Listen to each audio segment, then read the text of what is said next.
Bismillahirrahmanirrahim. Assalamualaikum warahmatullahi wabarakatuh. Pertama-tama saya mengucapkan terima kasih kepada semua hadirin yang hadir, wabil khusus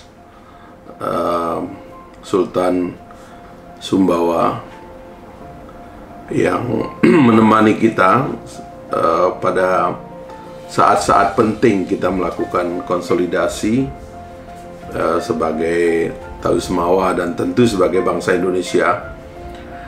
Juga Bang Din yang terus-menerus dalam kontroversi ini karena menegakkan akal sehat bangsa Indonesia agar negara tidak boleh dikelola tanpa basis fondasi berpikir yang serius. Kadang-kadang saya menganggap sayang sekali kalau percakapan ini hanya menjadi percakapan kelompok, ya. Apalagi di dalam konsepsi negara kita itu yang sistemnya itu adalah presidensialisme, ya. Di mana kita tahu kekuatan provinsi dan kabupaten kota di Indonesia tidak sekuat kekuatan dari negara-negara bagian dalam sistem federal, gitu. Nah, sehingga kita masih melihat dari sekarang, dari tingkat desa, kabupaten, kota, bahkan sampai provinsi, sumber pendapatan terbesar kita adalah pemberian dari pemerintah pusat, bukan pendapatan yang kita ciptakan sendiri, semata-mata karena ada sistem pengelolaan keuangan negara yang terpusat, gitu. Disedot dari daerah, lalu baru dibagi-bagi ke daerah, sehingga seolah-olah kita ini tidak punya uang, padahal uang kita itu disedot dulu ke pusat, baru kita dibagi-bagi ala kadarnya. Nah, format ini sendiri di masa depan memang harus difikirkan untuk mengalami perubahan. Sebab kalau tidak, semua yang kita mimpikan tadi, terutama yang dikatakan oleh Pak Gubernur yang terakhir itu, sulit kita membangun industrialisasi di Indonesia ini berbasis lokal, sebab sumber daya lokal itu tidak sepenuhnya dipegang oleh otoritas lokal, gitu.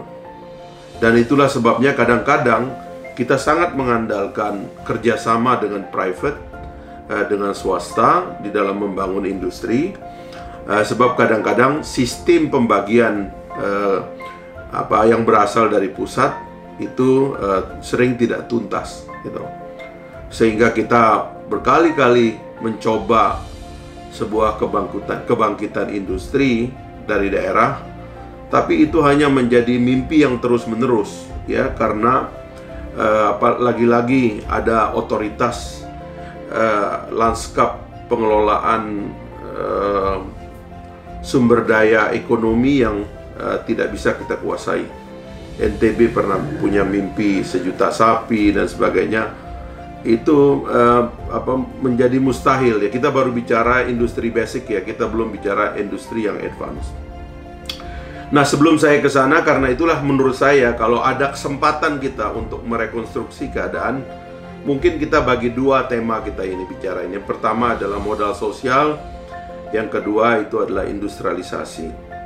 Saya sebenarnya lebih tertarik nanti ngomong modal sosial ini secara lebih radikal, karena tadi pendahuluan dari Yang Mulia Sultan dengan Prof. Din tadi luar biasa, ya. Dunia ini sekarang memerlukan model baru, memerlukan modal sosial baru, memerlukan budaya baru dari keterjebakan umat manusia dalam budaya materialisme sekuler yang tadi disebutkan oleh Pak Din. Sementara kita orang Semawa yang tadi disebut oleh moderator yang memiliki fondasi adat Basandi Syara berhenti engkang kitabullah, itu sebetulnya satu modal besar yang memang harus diwujudkan, sebab kita harus percaya bahwa itu relevan. Jadi Islam sebagai identitas itu sebenarnya tidak boleh di-excuse, tidak boleh dikurangi, tidak boleh dilonggarkan. Hanya karena seolah-olah di luar sana ada pertarungan, perlombaan ekonomi, dan seolah-olah Islam itu tidak masuk ke dalam bagian dari perlombaan ekonomi itu. Nah, karena itulah saya kira jika Islam itu kita rekonstruksi ya dalam level kita di NTB mungkin atau di Tanah Samawa secara khusus, saya kira dengan apa yang sekarang dibuat oleh para senior kita dengan adanya Dea Malela, lalu Pak Gubernur sudah 7 tahun ini membuat universitas, lalu ada Universitas Samawa, lalu kita mau berkolaborasi untuk merekonstruksi modal sosial kita, budaya kita yang kuat itu, sehingga muncul manusia-manusia baru dengan modal teks yang kita punya, ya, institusi sosial yang kita punya, dan tentunya leadership sosial yang kita masih punya, karena di Samawa kita masih punya orang-orang yang kita tuakan, yang kita dengar dan kita minta nasihatnya. Mungkin modal sosial ini bisa bertahan. So, kadang-kadang kalau modal sosial ini istilahnya itu menengok ke pusat gitu. Di pusat ini terjadi kerusakan modal sosial yang luar biasa. Orang Indonesia tumbuh tanpa karakter. Orang Indonesia tumbuh tanpa model, ya. Yang disebut oleh Bung Karno sebagai nation and character building itu tidak nampak. Para elitnya itu bersengketa soal-soal dasar. Hal-hal yang sudah selesai kita pertengkarkan kembali. Mau ada bongkar pasang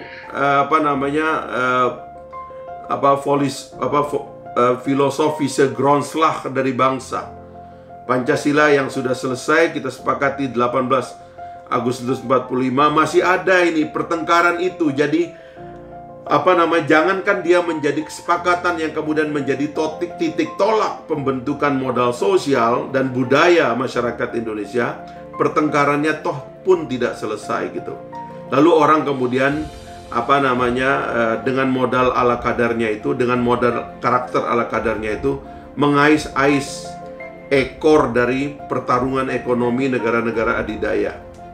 Ketika China dan Amerika Serikat sebagai dua wakil dari negara industri lama dan negara industri baru, ya, kaum kapitalisme lama yang diwakili oleh Amerika dan Eropa bertarung dengan kaum kapitalis baru yang diwakili oleh China dan kawan-kawan ini, ya.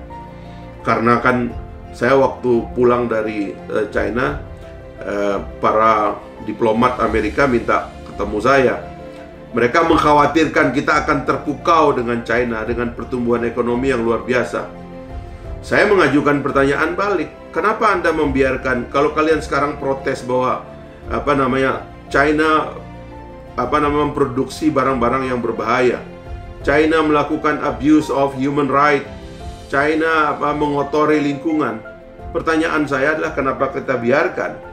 Tapi ini adalah mazhab akibat dari kapitalisme lama yang dianggap sudah mulai diinfiltrasi oleh nilai-nilai ideal. Lalu kemudian ada kapitalisme baru yang harganya lebih murah. Mereka melakukan transformasi industri ke China, dan dengan ekonomi dia yang lebih murah, mereka membawa besar-besaran pabrik mereka ke sana. Akhirnya China menjadi negara kuat, dan setelah menjadi negara kuat, mereka merasa terancam. Nah, kita ini seolah-olah berada di ekor pertarungan mereka itu. Sehingga seolah-olah kita hari ini harus memilih. Kita milih model China atau model Amerika Serikat. Nah, jangankan kita berpikir tentang punya model sendiri, ya, yang bisa menyebabkan kita mendesain ekonomi kita sendiri yang berbasis kepada realitas masyarakat kita sebagai negara Muslim terbesar di dunia, negara kepulauan, negara yang sekarang alhamdulillah sudah punya otonomi daerah juga, dan lain-lainnya yang yang begitu beragam dan begitu luas gitu. Jadi sekali lagi percakapan ini menurut saya memerlukan beberapa seri, ya, karena sekali lagi kita distracted, ya, dengan fakta bahwa kita ini ada di dalam negara presidensialisme. Saya sebenarnya mendengar pidatonya gubernur tadi itu, saya miris sebenarnya gitu. miris bahwa ide-ide besar yang ingin beliau ungkapkan itu adanya di tingkat lokal. Dan karena itulah kita mesti menolong nanti bagaimana ide-ide lokal ini bisa betul-betul real menjadi kenyataan dalam fakta bahwa posisi lokal tuh lemah sekali di Indonesia ini. Tadi saya teman-teman di atas kapal itu motret gabah ke saya, dia bilang, Bang Fahri, itu gabah dari Sumbawa masih keluar kemana-mana. Bukan saja gabah, semua keluar dari Sumbawa itu tanpa pengolahan. Jagung keluar tanpa pengolahan, udang keluar tanpa pengolahan, kopi keluar tanpa pengolahan, gabah keluar tanpa pengolahan. Pengolahan dasar ini menurut saya mesti agak keras. Mungkin saya nggak tahu Pak Gubernur ya, tetapi paling tidak Boya bilanglah kepada orang-orang itu, kalau produksi di Sumbawa sudah terlalu banyak, kenapa mesti kalian bawa keluar? Jangan kalian cari untung terus dong. Untung buat kalian oke, untung. Ekonominya bilang begini, bikin pabrik di tempat yang untung. Tapi tolong perhatikan loh bahwa daerah juga harus memiliki basis. Kita memerlukan industri supaya bisa menyeret sumber daya manusia atau pekerja-pekerja kita yang sudah kita suruh sekolah dan sebagainya ke dalam negeri. Saya sampai ingin kepada Pak Gubernur, bikin pergub segera.